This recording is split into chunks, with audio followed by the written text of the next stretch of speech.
अस्सलाम वालेकुम। एक्सरसाइज 4.3 के कुछ क्वेश्चंस हैं यहाँ पर, जिसमें हमारी पैरेलल लाइंस और परपेंडिकुलर लाइंस अगर हों तो वो चीज़ इन्वॉल्व होती है। तो अगर हमारे पास दो लाइंस हैं, ये पिछले लेक्चर में हमने डिस्कस किया था। अगर दो लाइंस हमारे पास हैं L1 L2 with slopes M1 and M2, तो ये लाइंस पैरेलल होती हैं if and only M1 is equal to M2। अगर उनके स्लोप्स इक्वल होते हैं तो वो लाइंस पैरेलल होती हैं। अगर पैरेलल हैं तो इसका मतलब है वो उन लाइंस के स्लोप्स इक्वल हैं। और दूसरा पॉइंट इसका ये था कि अगर हमारी लाइंस परपेंडिकुलर हैं दोनों, तो उनके स्लोप्स का प्रोडक्ट -1 के इक्वल है, इस तरह से। या फिर अगर स्लोप्स का प्रोडक्ट -1 आता है तो इसका मतलब है हमारी दोनों लाइंस एक दूसरे के साथ 90 डिग्री एंगल बना रही हैं, यानी परपेंडिकुलर है। यही पैरेलल या परपेंडिकुलर लाइंस वाले क्वेश्चंस हमारे यहाँ पर हैं। क्वेश्चन नंबर 3 आप देखिए, bye means of slopes show that the following points lie on the same line. अब ये उसका ए पार्ट है क्वेश्चन नंबर 3 का। इसमें 3 पॉइंट्स हमें दिए गए हैं, -1, -3, 1, 5 एंड 2, 9। अब इनको हमने स्लोप्स को यूज़ करते हुए शो करना है कि ये लाइंस, ये पॉइंट्स जो हैं वो कोलिनियर हैं, यानी एक ही लाइन के पॉइंट्स हैं, एक ही लाइन पे लाई करते हैं ये तीनों पॉइंट्स। इन पॉइंट्स का नाम हमने रख लिया है ए हमारा पॉइंट है -1, -3, बी है हमारा 1, 5 और सी है 2, 9। अब हम लाइन सेगमेंट्स लेंगे ए बी और B C. Slope of A B निकालेंगे और स्लोप ऑफ बी सी मालूम करेंगे। अगर स्लोप ऑफ ए बी और slope of B C same आता है तो इसका मतलब है ये तीनों पॉइंट्स एक ही लाइन के पॉइंट्स हैं, एक ही लाइन पे लाई करते हैं।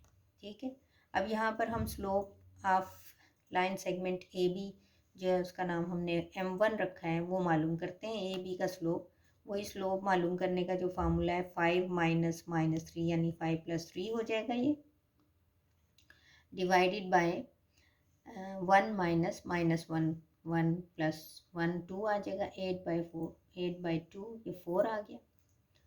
इसी तरह से स्लोप ऑफ बी सी अगर M2 है तो वो किस तरह से 9 - 5 ये 4 आ गया, 2 - 1 ये इस तरह से, तो ये हमारे पास ये 4 आ गया। M1 भी हमारे पास 4 है और M2 भी हमारे पास 4 है। जब स्लोप्स इक्वल होते हैं तो इसका मतलब है कि लाइंस पैरेलल होती हैं। अब यहाँ चूँकि एक पॉइंट इनमें कॉमन है, ये देखें बी जो है वो पॉइंट कॉमन है, तो ए बी सी ये एक ही लाइन एक्चुअली बनती है हमारे पास। ठीक है, तो इसका मतलब ये है कि गिवन पॉइंट्स जो हैं वो सेम सेम लाइन के पॉइंट्स हैं। तो हमारा जो ये हमने शो करना था कि ये तीनों पॉइंट्स लाई करते हैं ऑन द सेम लाइन, तो ये प्रूव हो गया यहाँ पे स्लोप्स की हेल्प से। अब यहाँ पर इसके बाकी पार्ट्स को भी आपने इसी तरह से करना है कि स्लोप्स मालूम करेंगे। अगर स्लोप सेम आएंगे तो इसका मतलब है वो पॉइंट्स कोलिनियर हैं, यानी एक ही लाइन के पॉइंट हैं। अब क्वेश्चन नंबर 4 है, इसमें हमने क्या करना है, find k so that the line joining points A B, ये ए बी के कोऑर्डिनेट्स हैं साथ, and the line joining points C and D, ये सी और डी के कोऑर्डिनेट्स हैं।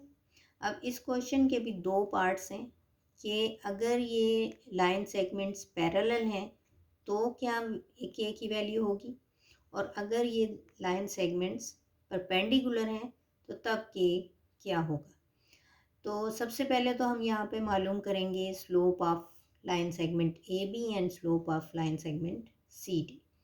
वो उसी तरीके से जैसे हम स्लोप फाइंड आउट करते हैं जब हमारे पास दो पॉइंट्स होते हैं।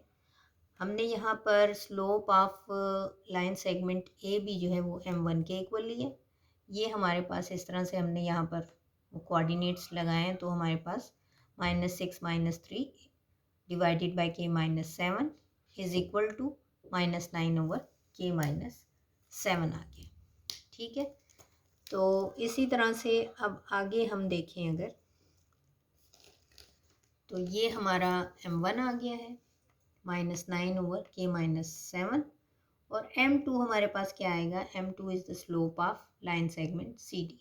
ये आएगा 4 minus 5 over -6 minus 4, -1 over -6 plus 4 is equal to 1/2। तो m2 हमारे पास आ गया है 1/2। अब इस क्वेश्चन का फर्स्ट पार्ट था कि AB is parallel to CD, which implies that m1 is equal to m2। अगर ये पैरेलल हैं तो इसका मतलब है दोनों के स्लोप्स इक्वल हैं। तो ये चीज़ हम यहाँ पर यूज़ करेंगे। -9 over k -7 is equal to 1/2 आ गया। अब जब इसको सॉल्व करेंगे हम तो हमारे पास k की वैल्यू आ जाएगी -11। ये k हमारा आ गया -11 जब हमारी लाइन सेगमेंट्स पैरेलल हैं एक दूसरे के। अब दूसरा पार्ट इस क्वेश्चन का है कि हमारे लाइन सेगमेंट्स परपेंडिकुलर हैं, यानी A B is perpendicular to C D. तो इसका क्या मतलब है, इनके जो स्लोप्स हैं उनका प्रोडक्ट -1 के इक्वल आएगा। This implies that m1 into m2 is equal to -1। तो यहाँ से अब हमने इसका स्लोप लिया, m1 की वैल्यू डाली, m2 की वैल्यू भी यहाँ पर पुट की, जो कि -1 के इक्वल है। जब हम इसको सॉल्व करेंगे इस तरह से तो हमारे पास k आ जाएगा 23/2। और ये k की वो वैल्यू है जिस वैल्यू के लिए हमारे लाइन सेगमेंट्स परपेंडिकुलर होंगे। अगला हमारा है क्वेश्चन नंबर 6। क्वेश्चन नंबर 6 में हमें A B C 3 consecutive vertices given हैं एक पैरेललोग्राम के, और हमें 4th वर्टेक्स मालूम करना है। ये ए बी सी जस्ट हमें बताया गया है कि ये कंसेक्टिव वर्टिसेस हैं पैरेललोग्राम के, तो आपने इसी तरह से कंसेक्टिव लेने ए बी सी और डी हम सपोज कर लेते हैं कि वो 4th वर्टेक्स है जिसके कोऑर्डिनेट्स हमें नहीं मालूम और हमने मालूम करने हैं। ठीक है, let D X Y be the 4th vertex of parallelogram. तो अब यहाँ पर देखिए, अब ये चूंकि हमारी पैरेललोग्राम है, पैरेललोग्राम में क्या होता है कि अपोजिट साइड्स जो हैं वो एक दूसरे के पैरेलल होती हैं। ए बी पैरेलल होगी डी सी के और ए डी पैरेलल होगी साइड बी सी के। तो ये चीज़ हम यहाँ पर यूज़ करेंगे और स्लोप्स को यूज़ करके हम x और y की वैल्यूज़ फाइंड आउट कर लेंगे। अब यहाँ पर देखिए, since A B C D is a parallelogram, therefore AD is parallel to BC and AB is parallel to DC।